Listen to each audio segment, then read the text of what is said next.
তোরা ডাক শুনে যদি কেউ না আসে তবে একলা চলো রে। যুব সমাজ থেকে নারী সমাজ এই নোংরা পরিষ্কার করার জন্যে আইএসএফ তৈরি হয়েছে। তাই আইএসএফের ছায়াতলে নারী পুরুষ। 21 সালে আপনাদের সংযুক্ত মোর্চা ছিল, সেই জোটটা আর নেই, কেমনভাবে লড়াই দেবেন? এখন বিষয় আছে, দেখো জোটটা তো আমরা চেয়েছিলাম, জোট হলে ভালো হতো, কিন্তু আমি তোমাকে ভালোবাসতে চাই, তুমি যদি আমাকে ভালো না বাসো তাহলে তো ভালোবাসা জমে না, যার ফলে হয়নি। একাই চলো, তোরা ডাক শুনে যদি কেউ না আসে তবে একলা চলো রে। আমরা অনেক এস্টাবলিশড, আইএসএফ পশ্চিমবাংলায় এখন অনেক এস্টাবলিশড, কারণ মানুষ এই 34 বছর রাজনীতি দেখেছে আর এই 12 বছর রাজনীতি দেখছে। মানুষের যে অত্যাচার, মানুষের উপরে যে জুলুম, নারীদের যে সম্মান নেই, নারীদের নিয়ে যে খেলা হচ্ছে, এরা এদের থেকে পরিত্রাণ চাইছে, বাঁচতে চাইছে। বিকল্প কোনো রাস্তা ছিল না, বিকল্প রাস্তা আইএসএফ তৈরি হয়েছে। তারা বুঝতে পেরেছে একে একে আইএসএফের ছায়াতলায় তারা চলে এসেছে। দেখছেন না আজকে সন্দেশখালির বুকে বিরোধীরা মিটিং করবে, কার এত বড় হিম্মত আছে? আমরা আইএসএফের আজকে মিটিং করে দেখিয়ে দিলাম, সন্দেশখালিটাকে নোংরা করে দিয়েছে এই শাহজাহান মোল্লার মতো লোকেরা, শিবু হাজরার মতো লোকেরা। সন্দেশখালি নোংরা হয়নি, সন্দেশখালিকে নোংরা করা হয়েছে এই সমস্ত নোংরা লোকেরা। এই নোংরা পরিষ্কার করার জন্যে আইএসএফ তৈরি হয়েছে।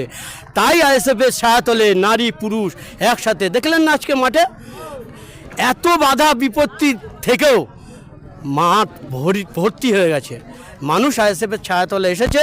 এদেরকে সঙ্গে নিয়েই আমরা ওদেরকে বিদায় দেবো, বঙ্গোপসাগরে ফেলে দেবো।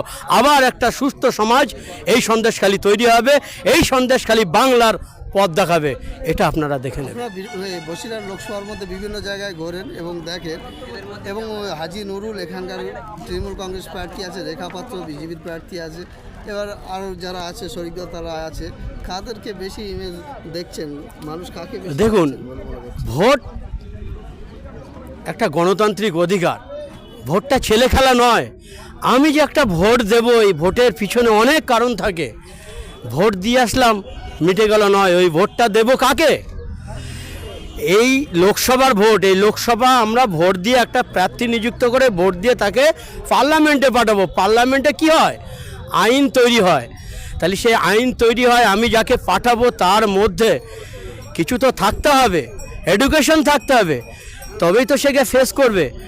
এই বসিরহাট লোকসভার মানুষ ভোট দেবে, সে গিয়ে তার প্রতিনিধিত্ব করবে, এদের চা পাওয়াটাকে সেখানে ডিসকাস করবে। কিন্তু তার মধ্যে যদি কিছু না থাকে, তার মধ্যে যদি মা ভবানী থেকে থাকে, মানে বুঝতে পারছেন, এডুকেশন না থাকে, কি বলবে সেখানে গিয়ে? একটা পঞ্চায়েত ভোট। আমরা তৃণমূল কংগ্রেসের প্রার্থী দেখলাম কি এডুকেশন সম্পর্কে আমরা সবাই জানি। তার উপরেও কি হচ্ছে, আপনার তিনি এখন অসুস্থ, একেবারেই অসুস্থ।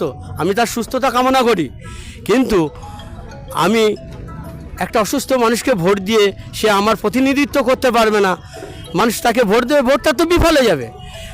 রইল আপনার বিজেপি রেখাপাত্র, বিজেপি কার সুবিধা করার জন্য রেখাপাত্রকে আপনার প্রার্থী করলো আপনারা জানুন ভালো করে। প্রার্থী ঘোষণার আগে এমন ভাব করছিল বিজেপি যেন নরেন্দ্র মোদী, অমিত শাহ এই বসিরহাট লোকসভায় প্রার্থী হবে, কিন্তু আমরা দেখলাম কি কাকে প্রার্থী করলো? রেখাপাত্র। আমি কাউকে অসম্মান করছি না, কিন্তু ওই বললাম পার্লামেন্টে যাকে পাঠাবো সেখানে গিয়ে তো কিছু বলতে হয়, তার পেটে তো মা ভবানী, আমি তাকে অসম্মান করছি না। তাকে প্রার্থী করেছে মানে কাকে সুবিধা করতে চাইছে? তৃণমূল বিজেপি বাইনারি সিস্টেম করতে চাইছে, এরা ভাগযোগ করে খেতে চাইছে। এই বাংলার মানুষ সেটা বুঝতে পেরেছে, এই সন্দেশখালের মানুষ সেটা বুঝতে পেরেছে।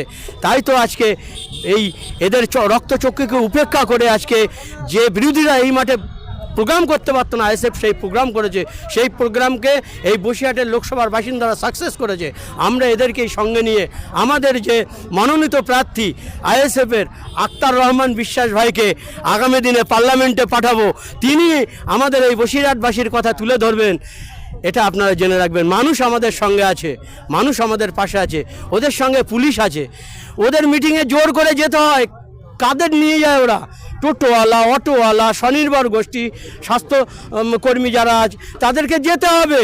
যদি তৃণমূলের মিটিংয়ে না যায়, কালকে অটো চলবে না, টোটো চলবে না, তার চাকরি থেকে বরখাস্ত করবে, এই ভয়ে তারা যাচ্ছে। আর কি টাকার বিনিময়ে তাদেরকে নিয়ে যাচ্ছে। ওদের মিটিংয়ে যে লোকগুলো দেখছেন মনের থেকে যাচ্ছে না, এটা মাথায় রাখবেন।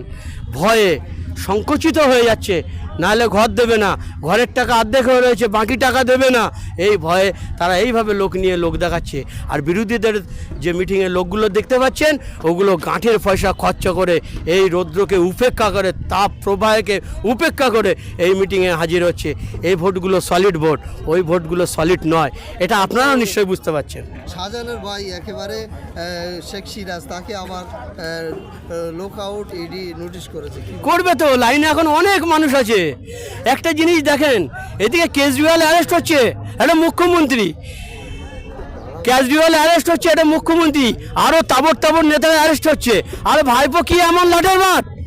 এত দুর্নীতি করেও, এত কিছু করেও ভাইপো ঘুরে বেড়াচ্ছে কার বলে? এই যে তৃণমূল বিজেপির যে বাইনারি সেটিং, এই যে দিদি গেল না দিল্লিতে, ভাইপোকে যাতে অ্যারেস্ট না করে সেটিংটা করে আসলো, তার বিনিময়ে দেখুন রেখাপাত্রকে দিয়েছে প্রার্থী করে। যোগ্য, হাজির পাশের যোগ্য। লকেটের সঙ্গে কাকে দিয়েছে দেখেছেন কিভাবে সিস্টেম? তো বাংলার মানুষ সেটা বুঝে গেছে। সিপিএম বিজেপি তৃণমূল আর বিজেপির বাইনারি সিস্টেম। বাংলার মানুষ তৃণমূল আর বিজেপির থেকে নিস্তার চাইছে। এই দুটো সরকারকেই বঙ্গোপসাগরে ফেলতে চাইছে, যুব সমাজ, নারী সমাজ। সেই যুব সমাজ, নারী সমাজ আজকে আইএসএফের ছায়াতলে তারা এসেছে, আসতে চাইছে। অনেককে আটকে রেখেছে, আটকে রাখলে হবে না, আটকে রাখতে পারবে না। আপনি দেখলেন না সন্দেশখালী, আজকের এই মিটিং আপনাদের প্রমাণ করিয়ে দেয়, এত বাধা উপেক্ষা করেও আজকে মাঠ ভরিয়ে দিয়েছে।